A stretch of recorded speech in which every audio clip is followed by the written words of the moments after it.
আসসালামু আলাইকুম রহমতুল্লাহ বরকাত। আমরা আমাদের মা বাবার সাথে কেমন আচরণ করব।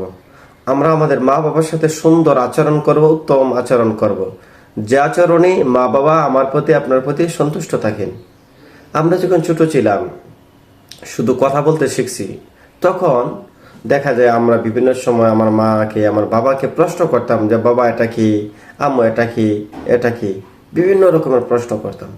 তখন কিন্তু আপনার মা আমার মা, আপনার বাবা আমার বাবা রাগ করতেন না, যে কোনো প্রশ্ন করতেন, উত্তর দিতেন। কিন্তু আমরা যখন বড় হয়ে যাই, তখন আমাদের মা বাবা বৃদ্ধ হয়ে যায়।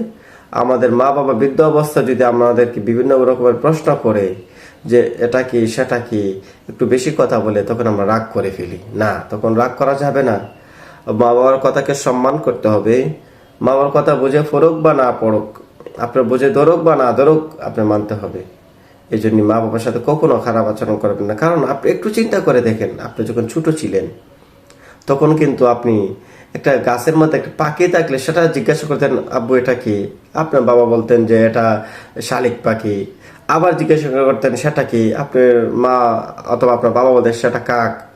একটা গাছকে দেখে জিজ্ঞাসা করতেন যে এটা কি গাছ? আপনার বাবা বলতো এটা আম গাছ। বিভিন্ন রকমের প্রশ্ন আপনি করতেন, তখন মা বাবা কিন্তু সুন্দরভাবে উত্তর দিতেন। এই জন্যেই আমাদের মা বাবা যখন বৃদ্ধ হয়ে যায়, আমাদের মা বাবা বিভিন্ন প্রশ্ন করলে, অযৌক্তিক প্রশ্ন যদি করে, তখন আপনি সুন্দরভাবে উত্তর দিবেন, আপনি রাগ করতে পারবেন না। আপনি যদি আপনার মার সাথে বাবার সাথে সুন্দর উত্তম আচরণ করেন, আপনার সন্তানও আপনার বাবার আপনার সাথে সুন্দর আচরণ করবে। এই জন্যেই সুন্দর আচরণ যদি আমরা আশা করি, তাহলে আমরা আমাদের মা বাবার সাথে সুন্দর আচরণ করতে হবে, কখনো রাগ করা যাবে না।